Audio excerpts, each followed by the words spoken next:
Today's module has to do with lead generation and advertising. Notice what we say in the middle. Be creative. However, there are going to be a few rules and laws you're going to have to follow, and we'll touch on a few of those in this chapter.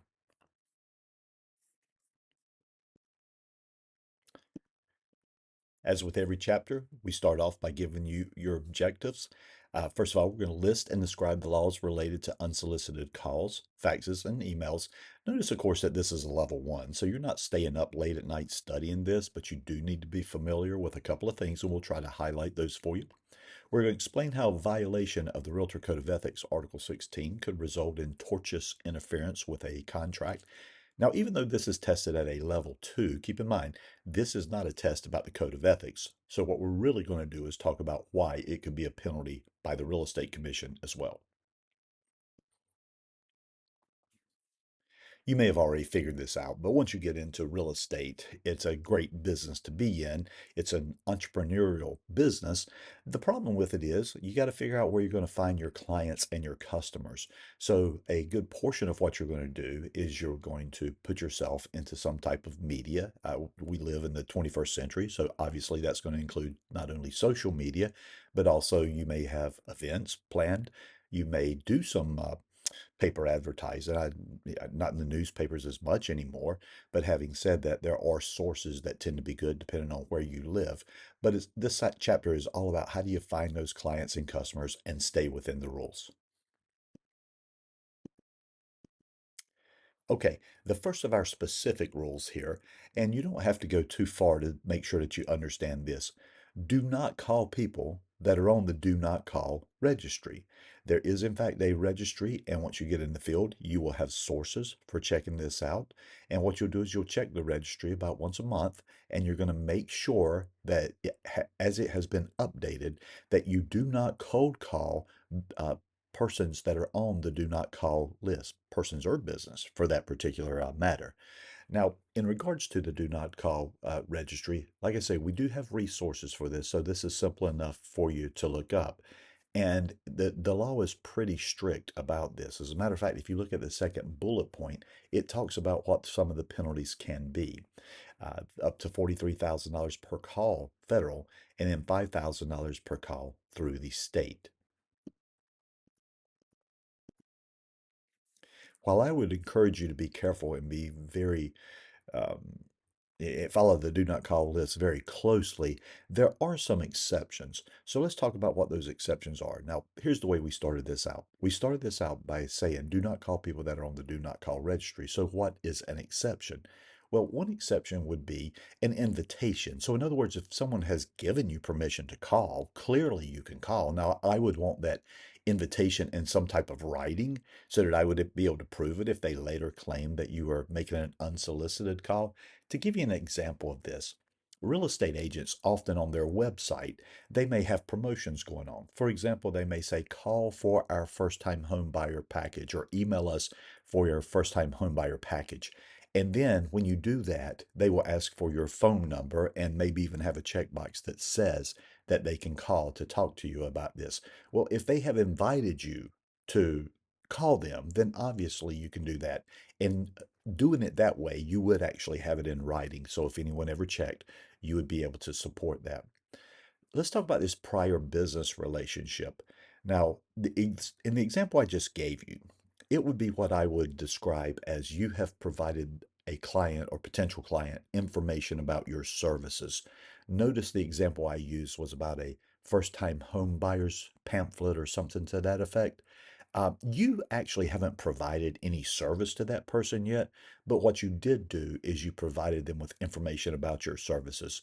That allows you to call them for up to 3 months after you have provided them that information.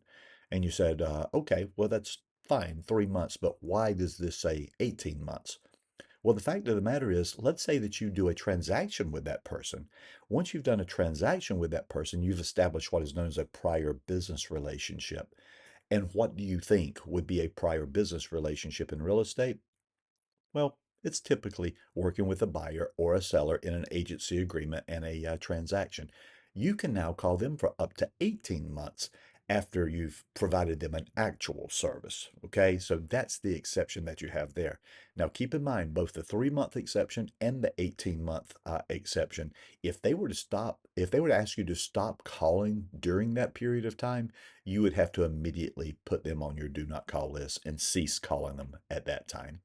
And then finally, you can call your friends and family that you have personal relationships with. This is not going to be affected by the do not call laws. Now, having said that, if they were to ask you to stop calling them about business propositions, then they would fall under the category as well.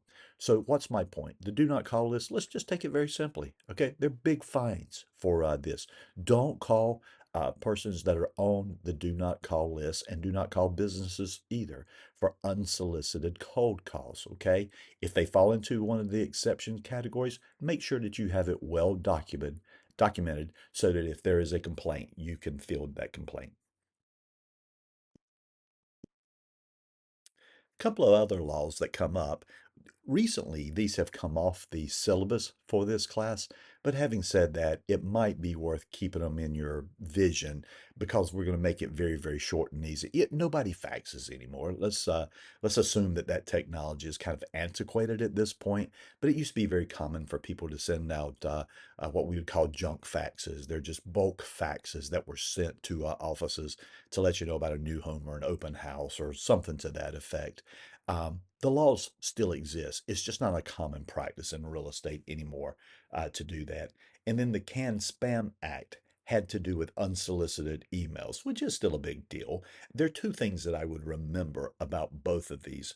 First of all, when it comes to junk fax or CAN-SPAM, one of the things that I would do if you use either of these strategies is I would have a conspicuous opt out option. You see that on the right hand side of your screen. And what does that basically mean? If you're sending an email to someone and they opt out, you should, in fact, honor that and you should honor it fairly quickly. The other thing that I wanted you to remember about the CAN-SPAM Act is I would be very cautious as an agent about sending unsolicited emails to a purchased list. Now, if you're sending out emails to your database, you're going to be given a little more generosity on that. But in fact, if you're just out there buying these lists and you're getting a lot of opt outs, then unfortunately, that's going to be a red flag that you're just spamming people. Not a high priority for test purposes, and if so, there is the opt-out option.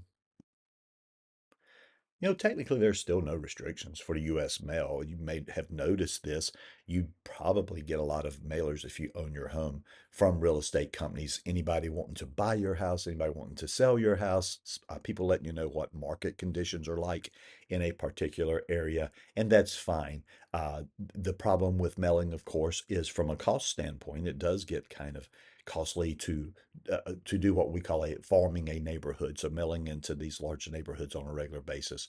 Costly, but in fact, it is compliant with the law. So a lot of agents opt for that.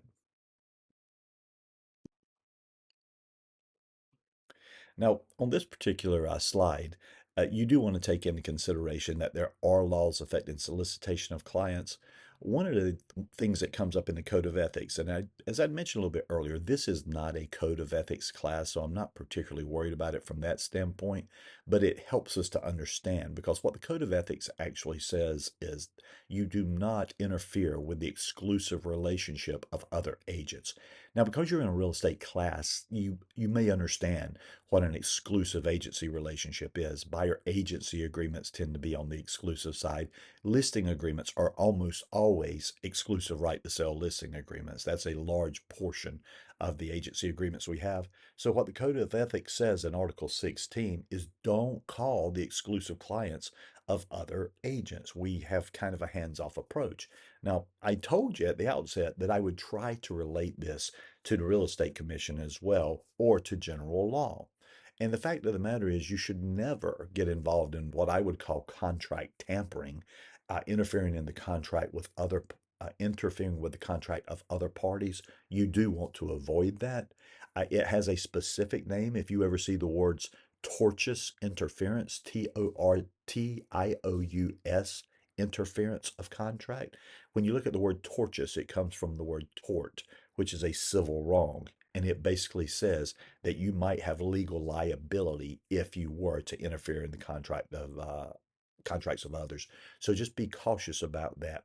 One of the things that you'll see, for example, is if a seller has a sign in the yard that says that they're listed with another company, I don't care how bad the other company is. If that is an exclusive contract, you're hands off on that.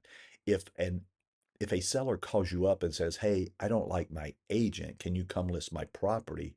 Your response to that is basically going to be, "I would be glad to list your property when you're no longer under contract with another agent." Okay. So it's not that you have to hang up the phone and hide from them or anything like that. You can't solicit them. But if they call you, you can respond and say, "I'll be glad to help you once you're no longer under contract with another agent." And there's the spelling of tortious interference. Another thing to take into consideration when you're running an ad is the idea of a blind ad. Now we're talking about something that's really a real estate commission rule. And the real estate commission rule says, hey, all agents, keep in mind when you're advertising in the name of the firm. So, of all the things that you have to put in the advertisement, the firm name is one of them. You could use the firm logo if you want to, but if the firm logo would have to clearly identify who the firm is. Technically, you don't have to put your own name in there, but you would, in fact, have to put the firm's name. Otherwise, it would be considered a blind ad. Notice on the right-hand side of the page as well, we mentioned that you would have to have the BIC's approval. The BIC is responsible for all advertisement done in the name of the firm. And so therefore, whether the BIC has a policy that says you must tag me in all your advertisements or things like that so they can check them, or as a PB, they may have a policy that says before you ever run this ad, you need to run it by my office and make sure that I'm fine with that.